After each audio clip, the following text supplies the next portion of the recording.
People typically help with good intentions, but sometimes that help and those good intentions can have really bad outcomes. The cavalry is not coming. Let's talk about what you can do to rescue yourself from a victim mindset. Hey everybody, it's Bianca. Welcome back, Evolvers. It's Amelia, and we are excited for this episode 476, How Being Rescued Can Reinforce a Victim Mindset. Bianca, tell us what we got on the lineup for this one. I have a client, and he's in a little bit of a precarious situation, and someone might hear what I'm about to say, and they might villainize him. But I bet if you were in his shoes, you might be feeling something similar. So he got married to a woman. I want to say it was 10 years ago. And she had 2 children from her previous marriage. Okay. So he got with her. He adopted the children. He has been one of the primary male figures in their lives for the majority of their life. Their dad has not really been a good man, and he started seeing me for therapy 2 years ago with pretty significant anxiety, obsessive compulsive symptoms, a need for control and controlling things, and just a feeling of detachment from his life. He overuses marijuana as a coping mechanism, and he is very much a people pleaser too, which is interesting. All of those things going hand in hand. Yeah. But if you think about it, they actually all really do go hand in hand. So he and I were having a dialogue recently, and he was saying, we're basically talking about his life and trying to unpack, why are you feeling the way that you are? What's leading to it? What's allowing for where you are to be where you are, and why you are where you are? He was so vulnerable and courageous in admitting this. Sometimes you got to give someone permission to say what they're thinking by saying it for them. And if you're a good therapist, you can deduce and guess what the person might be thinking, and you'll say it. So I will typically do something along the lines of, Amelia, I'm going to role play with you. Let's do it. I have an idea of a thought that you might be having, and I have a feeling that you have a lot of shame around this, and there's a part of you that isn't going to let you say it out loud. Do you give me permission to say what I think you're thinking? There's no guilt. There's no shame. There's no judgment. Do you give me permission to say what I think you're thinking? Sure. So that's what happened. And I said to him, I have a feeling that you're feeling very resentful and regretful of the marriage. You're feeling very resentful and regretful of these kids who aren't yours, who you never really wanted. And you're engaging in a lot of these behaviors that you're engaging in out of guilt and shame of being a bad man. When I tell you his jaw hit the floor, he's like, how did you know? I'm like, because I can deduce it. It's called being great at what you do. So how does that relate to what we're talking about? For a while now, what he has done to try to bypass these feelings that he's having is rescue his stepson and stepdaughter, and his wife does it too. So they're her biological children, they're his stepchildren. Yep. She grew up in a very abusive home. She came from poverty. She basically just wants to give her kids everything because she had nothing. She Sounds also like a feels narrative. That's very common. Want to give my kids everything because I had nothing. She also feels immense guilt because of their biological father and how abusive he is to her and to them. Gotcha. So she basically has spoiled them and enabled them the majority of their lives because she feels guilty and so never stepped into an actual adult parent role. So he comes into this marriage witnessing this and basically acts the way that she is because he doesn't want to overstep. Well, So now they're in their late teens and he and his wife have gotten into a pattern of enabling them, of doing things for them, of not being conscious leaders as parents for these children. And now they're doing okay, but one of them is significantly struggling in school. He can't effectively make decisions. He's very immature and irresponsible. The other child has significant anxiety and mental health issues. She struggles to make friends. She had to start therapy because she's very emotionally immature. And there's a lot of tension and chaos in the house. Yeah. So he comes to me and during our last session and he's like, my stepson, we got him a car and we keep telling him, this was previously, they got him a car and he didn't want to get the kid the car, but he didn't feel like he could say no. So brutal. Oh yeah, it's a nightmare. At this point, the kids have learned how to manipulate and exploit what these parents are not doing. Yeah, 100%. And they admit it. The kids say it. So they got him a car and they told him that in the morning when it's winter, he needs to go start the car for a couple of minutes to warm it up so you're not driving it cold. Right. The kid won't do it because he knows that his mom will just do it for him. And my client is like, I'm getting sick of this, but I don't know what to do. I don't know what to say. I don't feel like I can step in, even though his wife has told him repeatedly she wants him to. Oh, okay. So, gotcha. So they're in a conundrum. How does this relate to everyone listening here? These kids, and I told him this verbatim because we have a really good relationship and he has given me permission to be a little bit more direct with him. I said, I'll call him John. I said, John,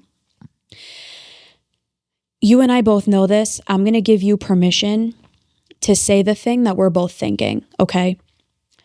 These kids are going to struggle significantly for the rest of their life.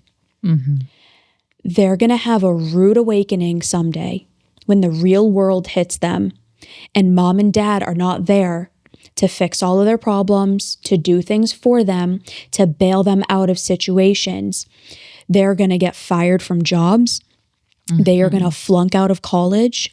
They are going to struggle because your wife and you did not have the courage to lead them effectively and to be the parents that they needed out of your own feelings of guilt and shame and fear. And he was like, I know. And I guided him through it. But this is where this episode comes into play. Now, I was the child of parents who, it was a very different situation, and I'm actually writing an article about this. So by the time that this episode comes out, the article will have already been dropped, which is where self-belief actually comes from. So that is the title of the article. It will be published already by the time that you are listening to this episode. Nice. And I said in that article, I was an enabled child. Now, what I mean by that is growing up, my family, good intentions, bad outcome. Instead of teaching me how to do things, they just did it for me. Or because they believed that my brother was more competent than me, they just had him do it. So if I was struggling with a book report, if I was struggling with a project, if I needed help doing my hair or my makeup or getting dressed. Right. Because that was a very important thing in my family. If I couldn't do it, I was never sat down and said, okay, Bianca, this is how we do this. I know this is going to be scary. I know you're going to get overwhelmed. I know you're going to have a lot of big feelings come up. We got you. You're safe. We love you. You're enough. And we can do hard things. You're capable. You can do this. We're going to help you. That did not happen.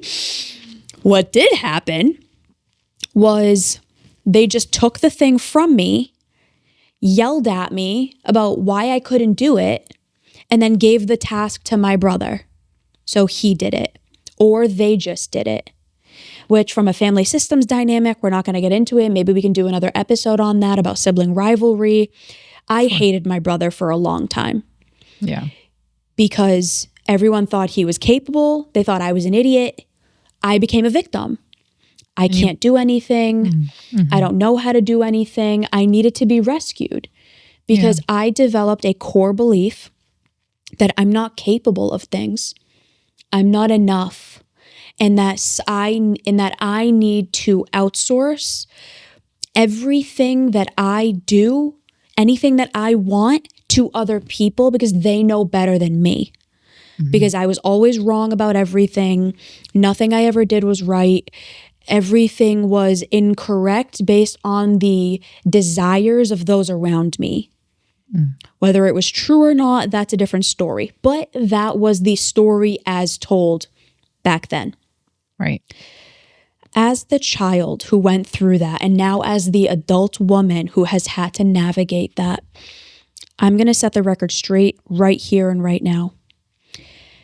It does not help. It hurt my life to such a substantial degree, not believing in myself and feeling worthless and incapable as a byproduct. It led me to make horrible choices.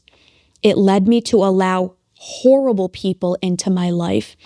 And it almost cost me my life. And I know that that sounds extreme, but it's not. Because I was put in dangerous situations with dangerous people that I never should have been around, that almost cost me my life. You are not helping your child or your friend or your partner or whomever by doing things for them and by quote unquote helping them. You are teaching them that they are incompetent, that they are not capable of things, and you are setting them up for a lifetime of failure and pain. Facts on facts on facts on facts. And it's a brutal truth that very few people want to admit because they would have to admit a couple of things. Number one, when you see someone that you love and care about struggling, what does it mean about you to stand there and quote unquote do nothing? Most people cannot get over that before I get into the other things, because that means that you're a bad person. Now, here's the caveat there. That doesn't inherently mean that you're a bad person, but we and our egos want to reinforce that narrative so that we activate ourselves and try to remove said pain. For example, I have someone's story coming up recently who had just had her first baby. And she was in the hospital, strong, very strong woman, mentally strong, emotionally very strong. And she was in process of giving said baby. Contraction was, well, not in the process of giving a baby, but contractions were right there to where she was in a lot of that pain, right? Prior to delivery. Her mother's standing in the waiting room, and this woman going in made sure that her partner knew that she didn't want any epidurals. She didn't want anything. She wanted to completely give full natural. That was really important to her from a value standpoint. Her philosophy, her morality as a mother, that was so important to her. The most important thing out of everything. That woman's mom was in the delivery room, and she could not handle seeing her daughter go through a pain that she chose, she committed to, and literally told the doctor to give her an epidural. Why? Because her standing there seeing her daughter in quote unquote pain would mean that she's a quote unquote bad mother by just doing nothing. And the flip side of it, she can't tolerate her own emotions, so she needs to take the emotions away from the other person so that she can feel okay. Exactly why I'm sharing that, because it's not just about the quote unquote life moments that are on the day to day. It's about big life moments where, in just this whole conversation around pain and our own human discomfort with seeing other people that we love and care about in temporary pain, suffering, and challenge, right? We have I think it's an epidemic from my perspective of how we do not know how to navigate the distress tolerance skill sets, or we are not building distress tolerance within ourselves when we see someone, whether it be your client and their teens going through a challenge, or whether it be, reflecting on how you grew up. Like, most people cannot regulate their own nervous systems when they see someone else struggling in any regard, right? And I understand that. I know that. I struggled with that too as an older sister. It was hard to see my sister in pain certain times, and I wanted to hop in to quote unquote be that hero for her because that felt good for me. And when I look at it at an ego standpoint, extremely selfish, because it didn't enable her to see what was inside of her that was already so strong.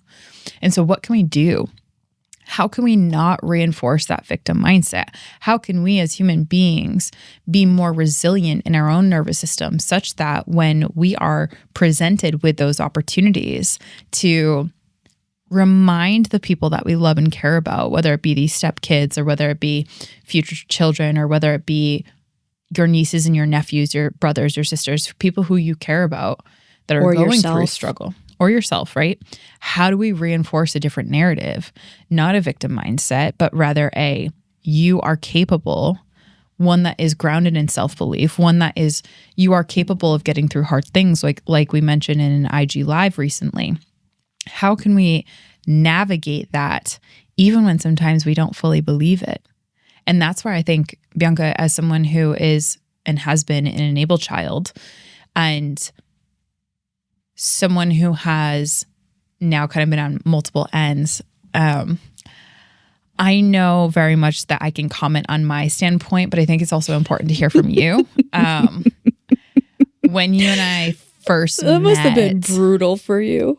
It was. It must have been brutal. And I say that with the utmost compassion for myself. I did not know. I was so incompetent. It's not even funny. I'm sorry to cut you off, but that was my intrusive thought. I had to get it out. That must have been brutal. It was absolutely beautiful. Beautifully brutal. And that happens a lot. So just for a little bit of context, I was raised very much with the opposite parenting styles. My parents were very much hands-off. Complete opposite end of the spectrum. And good luck, hon. You figure it out. You got this. You can figure it out. Like, very much more hands-off, and like, it's okay to struggle. It's okay to go through what you're going through, and almost on the far end of like, there will be no support. And I remember my parents having like different conversations on, my dad wanted to unconsciously enable just because he couldn't deal with the discomfort of us struggling. And my mom was more of that hard ass, like, no, she has to figure it out, and like held that line. So I'm good on both of them. But to that end, what I experienced that can also be taken to an extreme though. We're not promoting that. We're not promoting that that's better. There's an optimal middle ground. Amelia had one negative extreme. I had the other. Yeah. Yeah. And if I had to choose, I would definitely choose my side. For sure. Same. I will say that. So thanks, Mom and Dad. Shout out to you guys. And why do I say that? Because I have insane levels of self-belief and self-confidence that no one can take away from me because I can cultivate it. And there's a very specific concept that I want to bring forward, which is ultimately what I was raised with. Let's be freaking real. Bianca, have you ever heard of the concept of Sisu? Sisu? Sisu. Hi everyone, my name is JC DaCosta and I just wanted to tell you a little bit about Evolve Ventures and to let you know that it is a community where you can be your authentic self. I personally have experienced a place where I can tell my story and know that I'll find somebody who has shared a similar experience. It's a community of empathy, of leadership, of growth, of opportunity, and it's just a phenomenal community with budding and growing leaders who have a voice. And it's a forum and a platform, all of this good conversation, and it's meaningful conversation. So I am grateful for Evolve Ventures and its leadership, and thank you so much for listening to my spot. Take care. No. SISU. I'm going to read the definition here. I had it prep for this episode. So shout out to Alan, my partner, who introduced these two films that quite literally are named Sisu, which won incredible awards. But essentially the concept Sisu is a unique Finnish concept representing extraordinary determination, resilience, grit, and courage in the face of overwhelming adversity, a tenacious will to see things through until its end, and even and most explicitly when it seems hopeless. So the philosophy of what must be done will be done regardless of the cost, that's what I grew up with. I grew up with a Sisu mentality. It's more and beyond what most people can fathom about perseverance. It's about this extreme level of inner strength, gut, fortitude, and it actually literally comes from the Finnish word intestines, which is sisus, implying something super visceral and deep. You know me, I love the etymology of words. So the concept of Sisu, in past episodes, I've talked about the grit skill that I have blows it out of the water of 99% of humans. So I have not ever had a victim mindset. And that's obvious to anyone that's listening to that. I am now aware of this. And why I share that is because I can see how challenging those moments do come up with the discomfort of our own emotional experience when someone that we love is struggling, because I have had those experiences. And I have been on the other end of having Bianca ask me questions of, hey, Em, I don't know how to do this, and go through that like, I just want to do it for her. I just want to do it for her because I don't want her to realize her own wild incompetencies. I don't want her to have to face the insecurities. And this isn't just Bianca. This is like so many people, right? It is so uncomfortable because I feel like the bad guy by saying, you know what, Bianca, what's the famous word that I shared with you? Google it. Yeah. Bianca, you've got this. Figure it the fuck out. Google it. You have Google, right? Like I had to figure out the hard way. I did not have any Google. So go figure it the F out. And that's my Sisu coming through. And to that end, I think that the duality of you and I's experience is actually really creates this fun dynamic to really help people understand that if I didn't work through the discomfort again and again and again of that moment when you're asking me, how do I do this? And you're literally like in a moment of complete despair, helplessness, overwhelm, etc. That is like the worst visceral feeling to feel as a human being because I love and care about you so deeply. And it's like I never want her to experience what that feels like because I do know. I'm like I said, I don't have and never have had a victim mindset, but I have felt multiple times victimized and have been a victim of moments. Every human does. Every human goes through that. I've felt despair, hopelessness, overwhelm, you name it. And had I not worked through those moments emotionally and quite literally coax myself through, you're a good person, by telling her to Google it. Like, you're a good person. Just this doesn't define your worth. Like, I know you want to help her, but that's not what's best for her long term. And you know that, Amelia. Those sentiments is what is most hard for people and human beings, our species, to do. Why?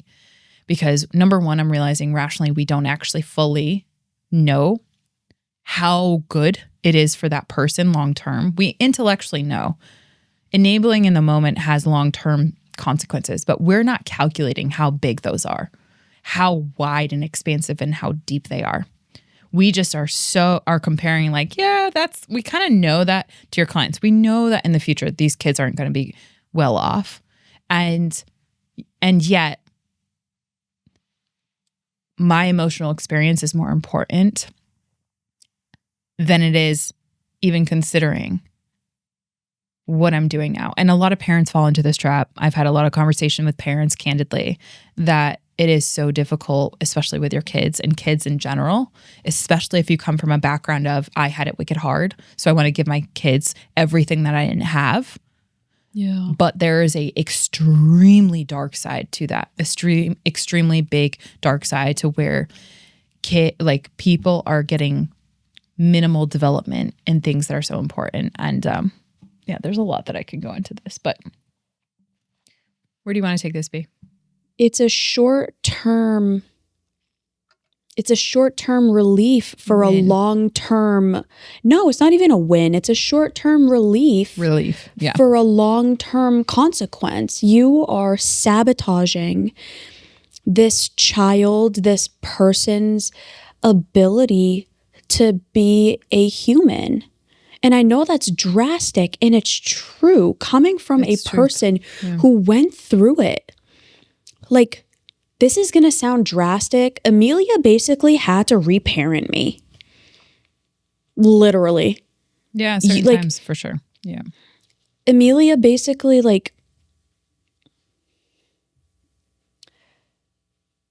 Amelia took on a maternal figure role for me that allowed me to cultivate skills and competencies and beliefs and capabilities that I never learned as a child.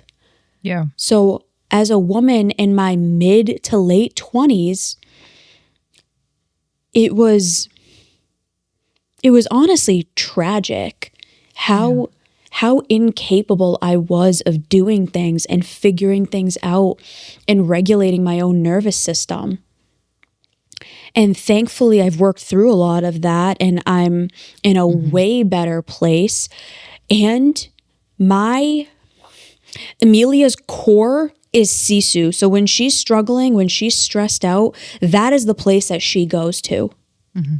When I am struggling and stressed out, the place that I go to initially is not, I can figure this out. I instantly sink into a victim mentality, and I have to fight like hell to get myself out of it. And then to be like, oh, right. I have capabilities. Go. Right. Yeah.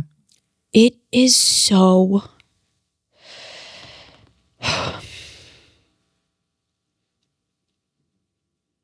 It is so challenging.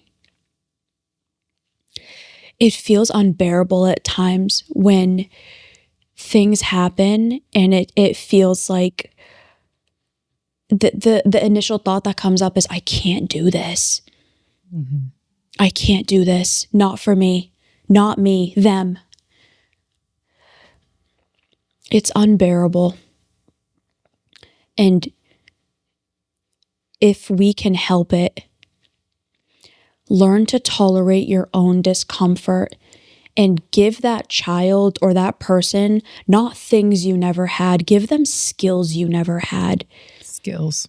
Give them love you never had. Give them self-belief that you never had. Teach them confidence.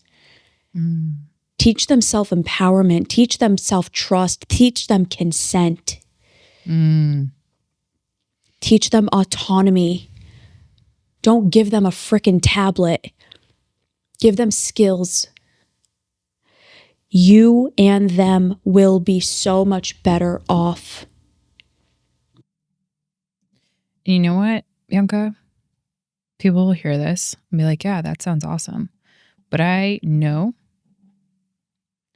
you cannot give what you do not already have. Facts. You cannot cultivate in your child or in your teenager what you do not already practice on your own accord when no one's watching. And one of the things about parenting that I've heard from many parents who were at one time a child themselves and will yet conveniently forget this when they're a parent is you're told to practice what your parents teach, but yet you absorb what it is they do. And who they are. So a lot of parents will have to look themselves in the face in the mirror and realize I actually have zero skill sets to give my child or give my teen the love that I never had. I have zero skill sets to teach them self-belief, self-worth, discipline, an empowerment-based mindset. I have zero awareness about world history and global economics and macro and microeconomics and what's going to make you successful in the 21st century. I have zero skills to cultivate a Sisu mindset because I am a pansy myself. No one will look in that mirror as a parent because they don't want to acknowledge, and they suck at acknowledging where their flaws and their shortcomings are out of concern that they're going to lose control of their children, their teens, and thereby compliance, which then makes their life more challenging. And I've heard this, and I've also observed this, and I've also seen this in many different dynamics. And what does that do? One of the things that I want to share is that kids and teens know that you are not a parent that has those capabilities. And they know on an unconscious, intuitive level that you are refusing to overcome your own ego out of control and complicit in compliance inclusion to make sure that you're this version of yourself not any better than you. Unconsciously, and eventually they grow up and have words to put to feelings they've always felt. Bianca's nodding her head. She knows exactly what that feels like. That's why do as I say, not as I do is not effective. Children do not model what you do. They model what you say. They model what you do. Exactly. So to that end, I think that this opens up the door, the invitation for parents, for people, for individuals who find themselves in the chair of the chief enabler, which we've done former episodes on family roles and different dynamics. And maybe this is in your friend group, right? You can apply this principle in whatever social group you have. If you find yourself feeling good by helping people, there's likely some element of sickness underneath that. And what I mean by sickness is, your ego's winning over the discomfort.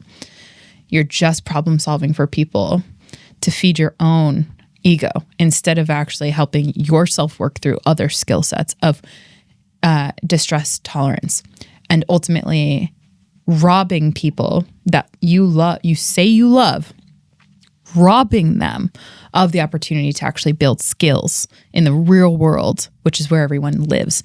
So don't sell yourself on a story like that anymore.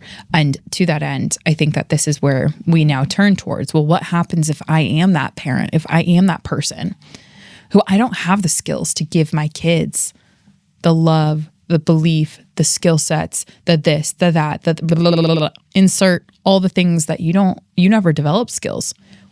Not because of whatever your choice is, right? Like maybe that's the case, but maybe because your parents never gave that to you.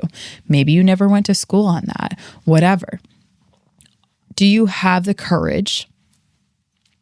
And how much will you extend that courage in action to ensure that your children or your teens get exposure and get around people who actually do, people who actually can develop skills within them? Even though it's uncomfortable for you, for your kids to go leave for the summer or your teens to go to school outside of your control in a different state, is it because it's for their betterment?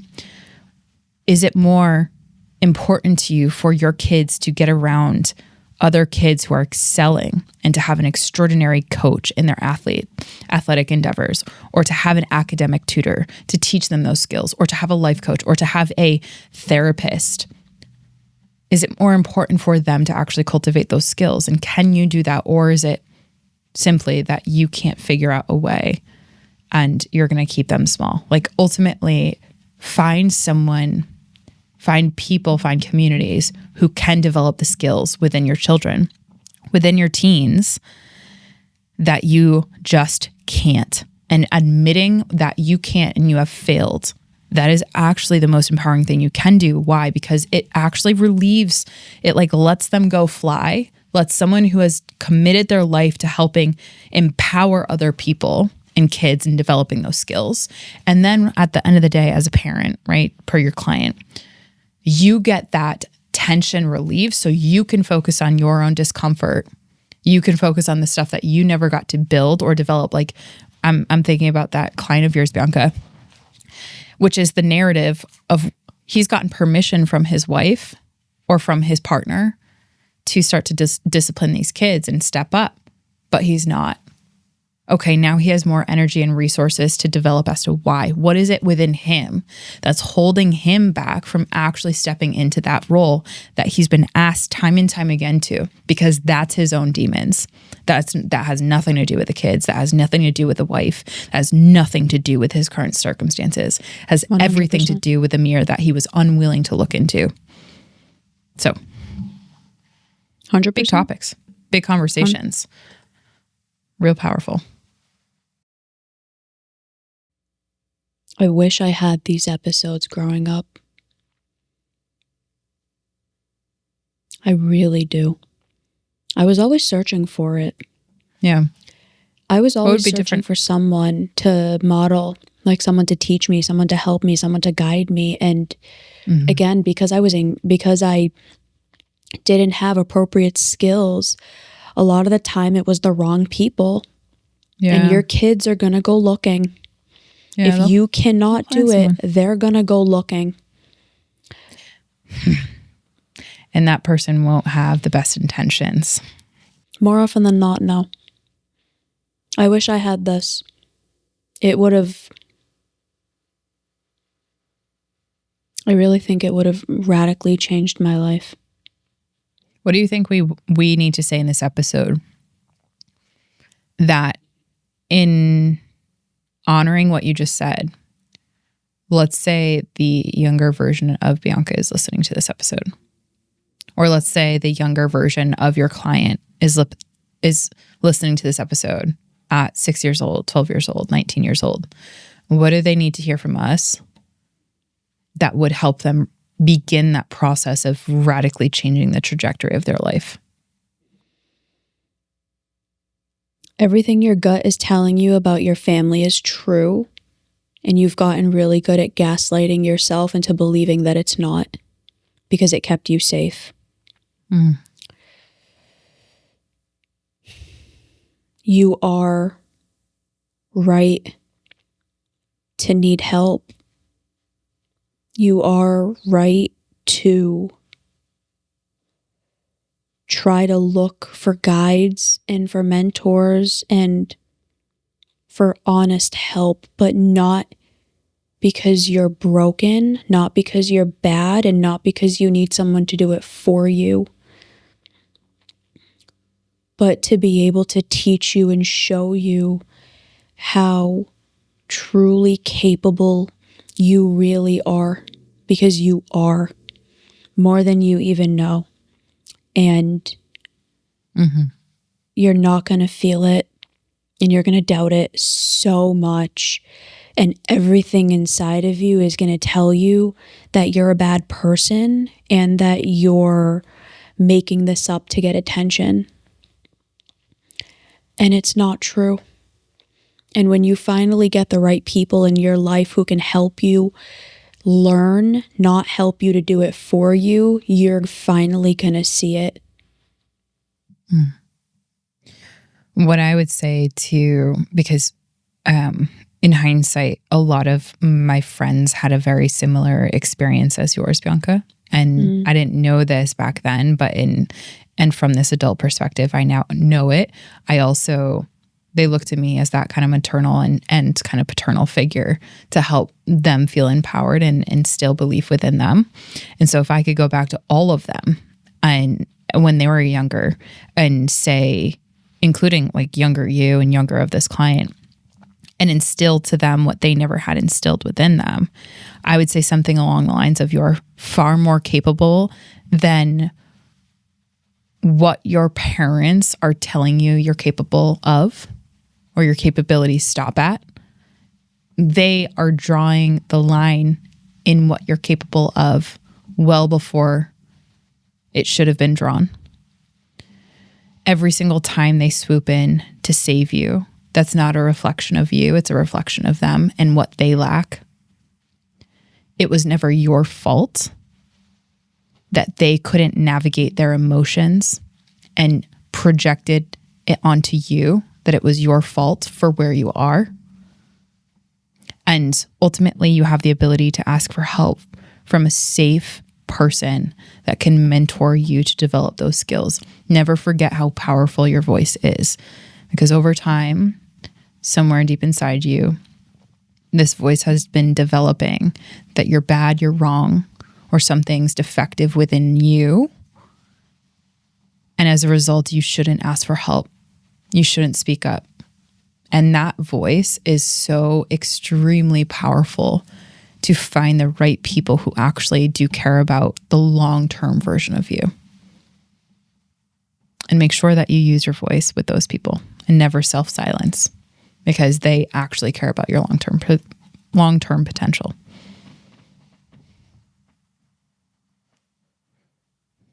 And what I would also say is, hey, if you're in that bucket right now and you're seeing this and you're feeling that, send us a DM.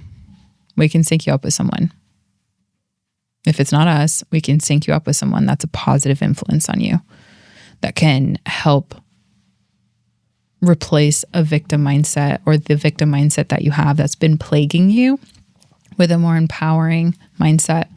If you think about your social circles right now, there's someone in that social circle that you look up to unconsciously. You might not have shared it with them. You might not realize how much you fangirled over them or how much you have a man crush on them, but you look up to them because they inspire you. And that's what I call an appreciation crush. Someone who is doing what you wish you could do, but somewhere in the mix, you feel like you can't because of that voice, that limiting belief that you've developed and that your social circle has allowed you to develop, instead of applied the Sisu method to quite literally bust it out. So tap into those people, tap into your humility, and let's go to work on this mindset, because this mindset is such a differentiator in the world at large. Episode Powerful. Suggestion. My episode suggestion is for 57 polyvagal theory, the key to well-being. So it'll help your nervous system rewire, because if you're telling yourself the story that I'm incapable, I'm bad, something's wrong with me, your nervous system is quite literally syncing up to that. So anytime you think outside of that box, your nervous system is telling you don't. And so it's trapping you into the thought pattern that you have at a nervous system level. Bianca? 459, what your family system role says about you. That is the episode where we dove into the different family system roles and the impacts on them. So that is a really great episode if you want to understand how your family dynamic was and how it might have caused you to be where you are. Beautiful. Well, thank you everyone who joined us in this episode. If you stayed to the end, we salute you, we celebrate you, and we are so grateful that you joined us in this journey. Trust me, this trek on the Evolve journey doesn't have to be alone. Join us in our private Facebook group, Evolve Venture Society, and that is a great way to get around people that inspire you and can empower you, and over time develop an empowered mindset. So click the link in the show notes to get involved in that community. You're not alone. And as always, thank you again for your interest and your attention on the science of holistic mental health. Let's keep evolving, everyone. Bye, everybody.